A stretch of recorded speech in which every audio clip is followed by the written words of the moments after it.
Assalamu alaikum wa rahmatullahi wa barakatuh.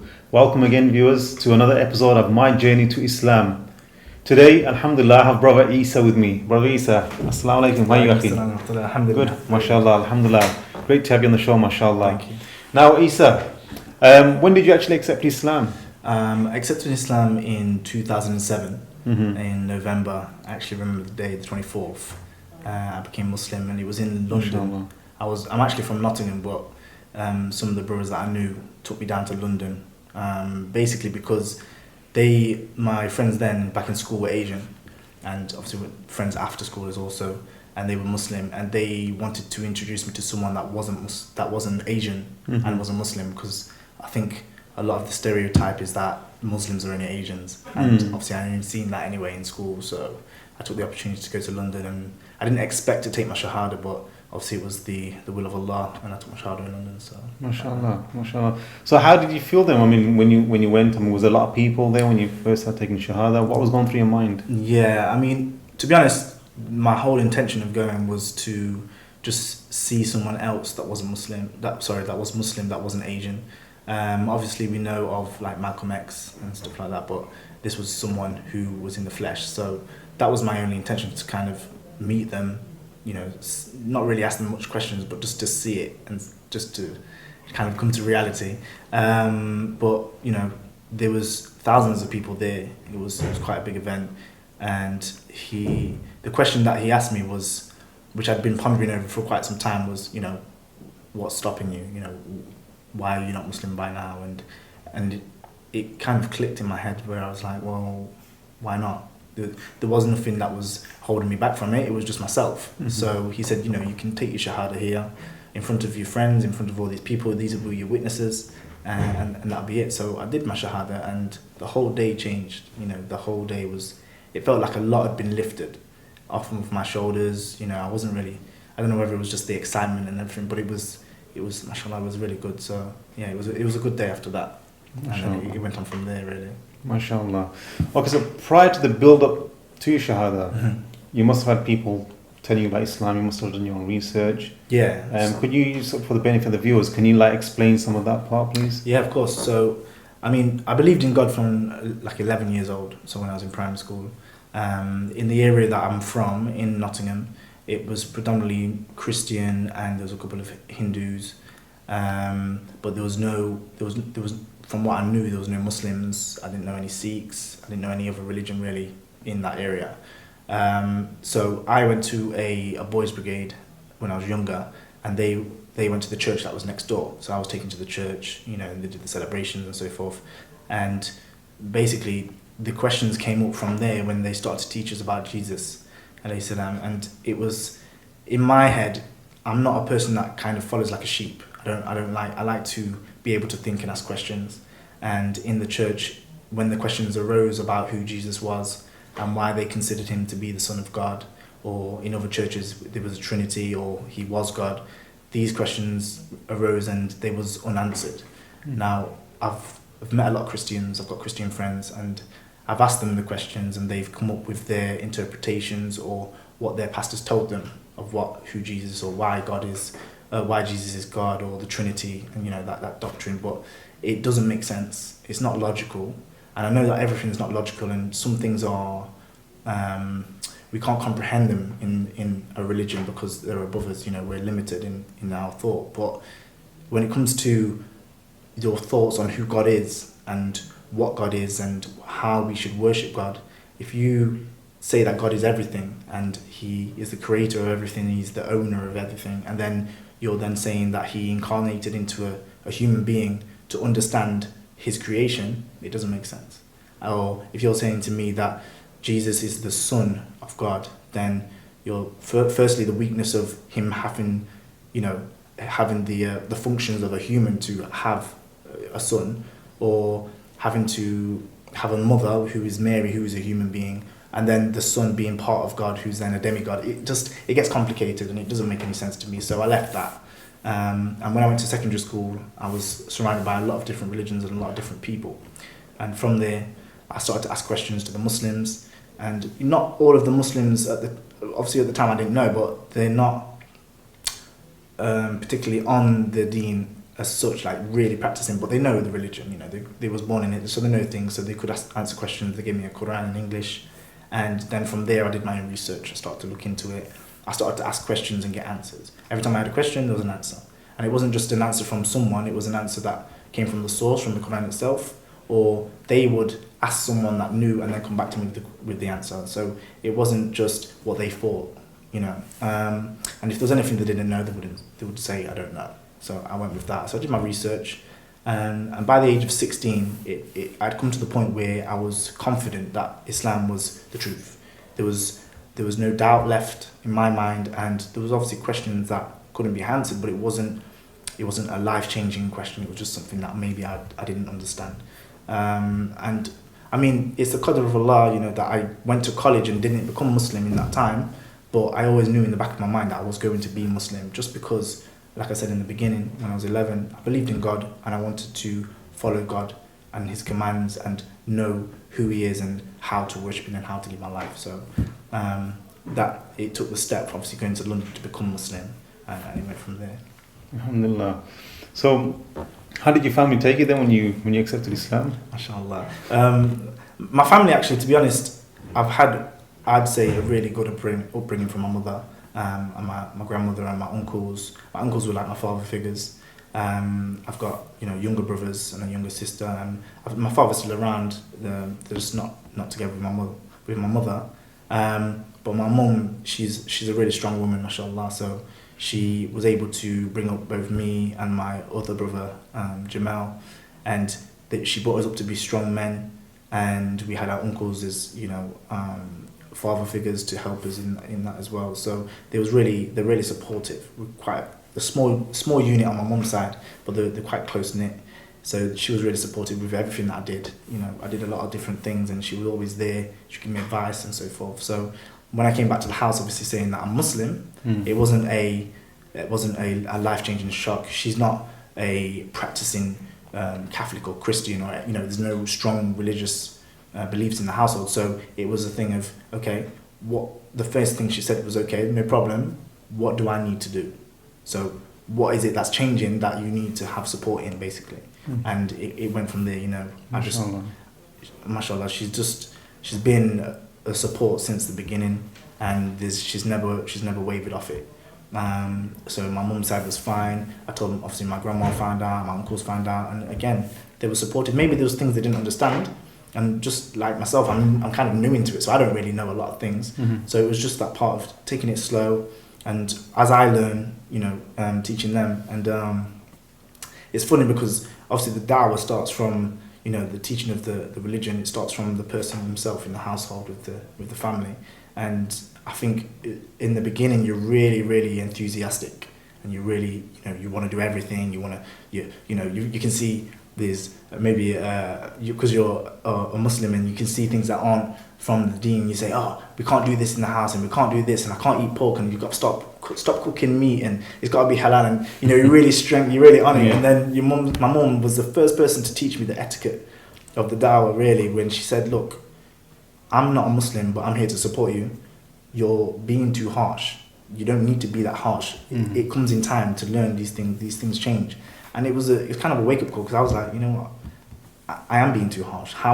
I wouldn't take that sort of da'wah from her, so why would I give it to her? So I kind of set off that and started to learn more and try and understand the characteristics of the Prophet ﷺ and his kindness, and his character with his family and with the non-Muslims and with the Muslims, and from there you build up to being able to practice the way that you should do, the right way, rather than the strong and harsh way. I've been Muslim for nearly 5 years, and in the beginning, like I was saying, I was really enthusiastic and I was really on it. I had my friends, like I said, who wasn't really practicing as such. Maybe they prayed, or maybe they celebrated Ramadan and stuff like this, but I lived in an area that was far away from them, so they did try as such to bring me to the masjid, but the first mosque that I went to, they wasn't really inviting, as I can say. Alhamdulillah, for whatever reasons, I was introduced to an imam and he wasn't really interested. And I think a lot of the problems that you find that are in the mosques sometimes that they don't really facilitate for reverts, and you need that support. The support's important, especially with someone like me. I was really enthusiastic. I wanted to know about the deen. I wanted to learn, and the first 3 months I went in really hard. I was trying everything, and I just ended up crashing and burning, and I fell off, basically. I was Muslim in my head, but my habits for the friends that were still around in my area and the things that I was still used to, I just went back to that, and that's where I went for like a year. And then, I didn't have any contact with my friends from school, and then it came back again where I was like, and I'm a Muslim, I need to stop what I'm doing. And because at the end of the day, what I came from, I didn't have a bad life. I wasn't on the streets. I wasn't a bad man. I didn't, I wasn't into, wrong things. I wasn't a dealer. Right? These things that are seen as bad by society as well as from Islam. But when you sit and reflect on what your life is and what your purpose in life is, you kind of come to the conclusion that you're lost. You don't have a direction, and I just went back to no direction. So I obviously came from that for a reason. So I turned back to it, and I started to seek out knowledge of the religion, just the basics. The basics are important to build your foundation. And I went to a mosque that was more inviting. And the teacher, I sat with the teacher and learned some of Islam. But I mean, what was important is that you need to understand what you're learning as well. It's important that who you're learning from has the correct understanding of Islam. And obviously, as a young man, I wasn't aware. I didn't have friends that were practicing Muslims. I didn't have family that were practicing Muslims. My area wasn't full of Muslims, so it was difficult to gauge that. I was on that for about a year, and again I fell off because the teacher went. Again, there was no support, so I just went off again. And it was only 2 years ago where, to be honest, it's all down to, I went through this journey because of Allah, but the reason that I made the final decision was I'd reached a point in my life where there's like a ceiling. You reach a ceiling when you reflect on everything and you think, what is it that I'm doing? So I'd reached a point where I'd messed around for so much, and there was nowhere else I could go. There was nowhere else I could go with my life. It was kind of, I don't feel content. I don't feel satisfied. I don't feel comfortable in how I'm living. So I made a promise to Allah, and then the first thing that I did was I changed my environment. And I say this to the Muslim brothers and the Muslim sisters, whether you're a born Muslim or a revert, that your environment is the most important thing for you to change when you want to practice Islam. Because I lived in an area with no Muslims, so I started to travel. I didn't have a car, I didn't drive, I didn't have a license. I travelled for an hour to a mosque that I knew there was a reverts, and there was practicing people that understood the deen. I went there an hour every day. I'd go, regardless of what I was doing. If I was working, I'd go after work. If it was a weekend, I'd go for the whole weekend. Like, I'd stay with my friends, or I'd just be there for the whole day. Not just in the mosque, but around the Muslims, because it's important that my environment was supportive and I could pick up the traits of the people that are practicing. So I did that, changed my environment. I told my friends, it's not, I suppose, it's not something where you just diss all your friends and say, you know what, I don't like you, you're a kuffar, I'm not interested. But it's the point of what you're doing is against what I believe. So I'm not going to do that anymore. If you want to be my friend, then understand that I'm doing this. If you, I don't know, have a gathering at your house and you're playing, at the time, so you're playing computer or something, having a tournament or whatever it is, something that's not against my religion, I'll do it, no problem. But I'm Muslim and I need to practice this deen, and I need to be serious, and it's about being serious. So I changed my environment, and then from that I was able to begin practicing properly. I was able to start praying. I was able to start learning the Quran, mostly in English, but I was able to learn the surahs that I needed to learn to pray. And then I was learning etiquettes of the Muslims, and what is right and what is wrong, halal and haram. And I started to become more confident in what I was doing. I think for about a year, I think the most important thing for me was the learning the salah and learning the foundations of the belief, the tawheed as it's called.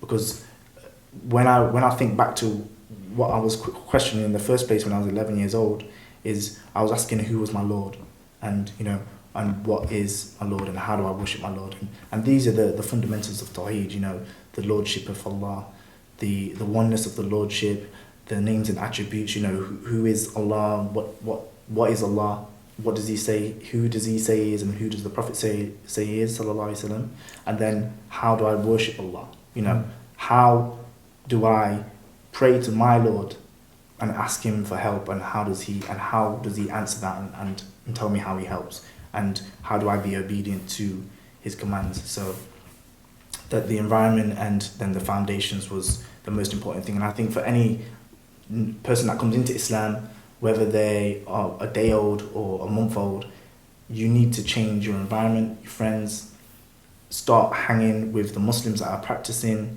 and make sure that you understand that when you're with Muslims that practice, you will understand how your portrayal of yourself is on your family, because some people have issues with families. They get chucked out of the house, or the family's trying to take them back to the other religion.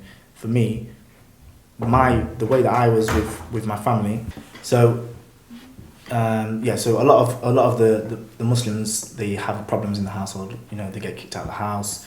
Their families try to turn them back to the religion, or just take them out of the religion altogether. And they need to understand that the portrayal of themselves is the dawah in the household. So if they're practicing the religion how it is meant to be practiced, it's not what you see in the media. It's not what other people, what Christians say about it, what Hindus, what Sikhs, what Buddhists, what Jews say about the religion. The only way you're going to learn about the religion is if you go to the source. And going to the source is the Quran, is the Hadith. Obviously, it's in Arabic.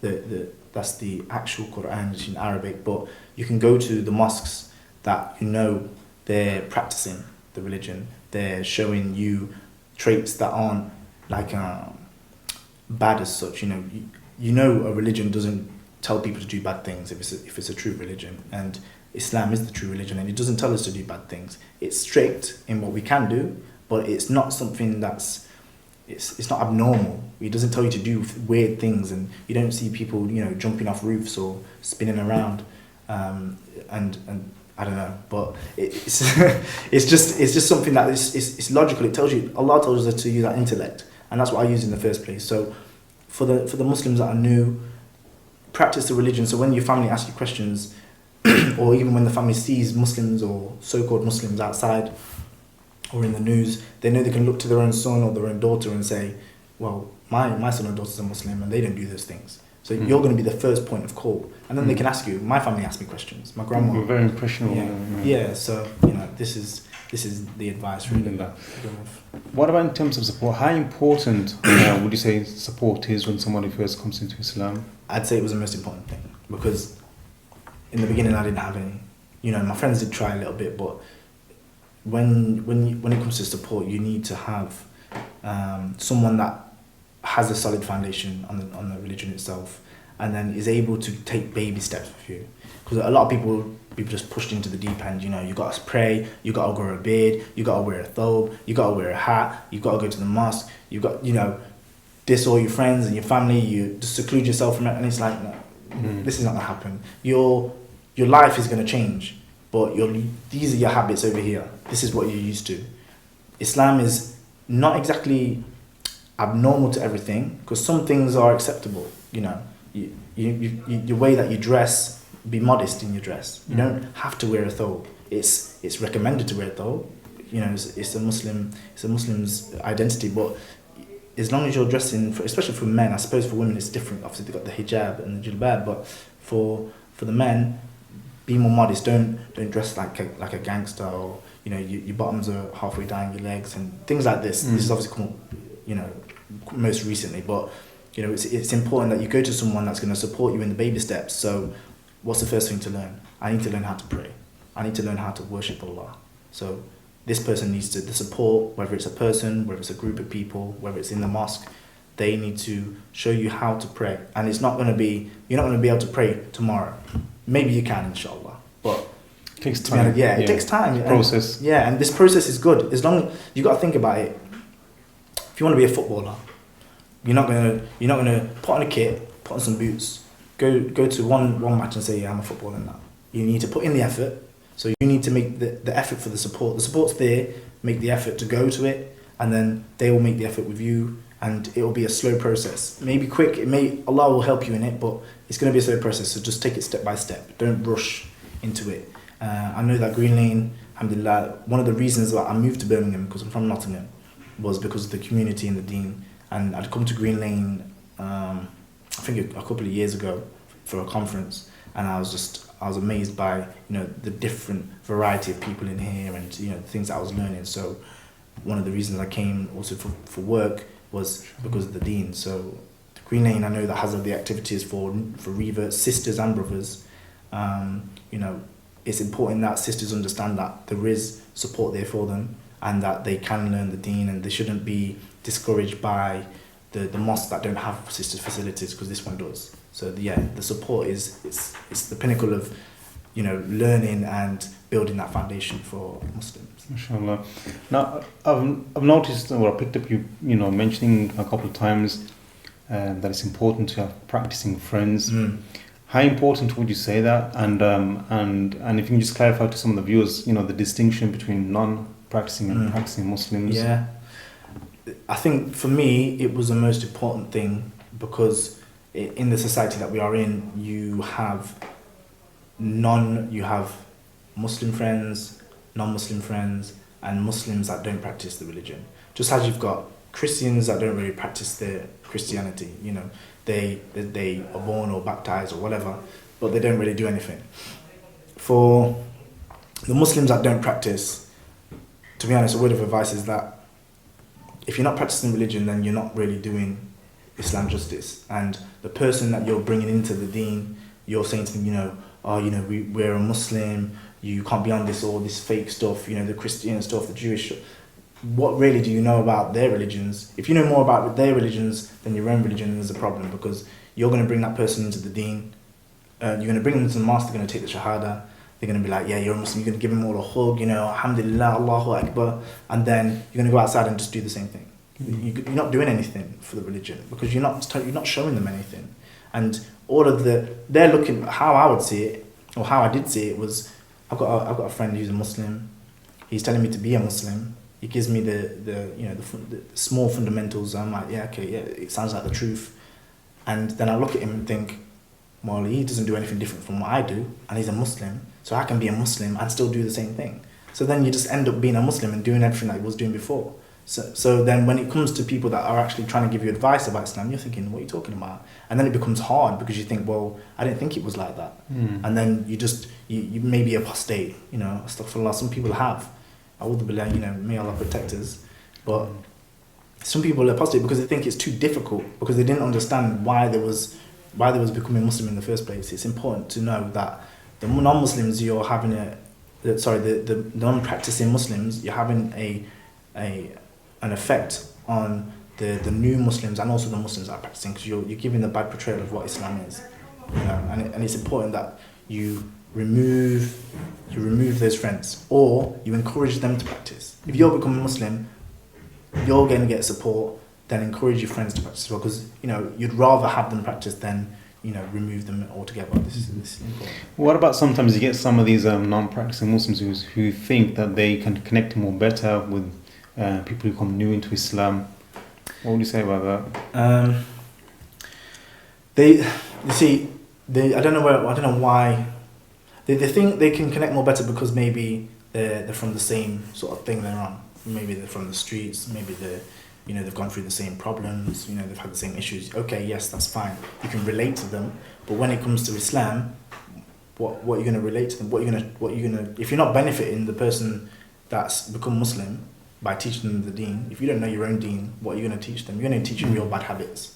There's not going to be anything. You're going to relate to them on the things that are why they came from the religion, hopefully, inshallah.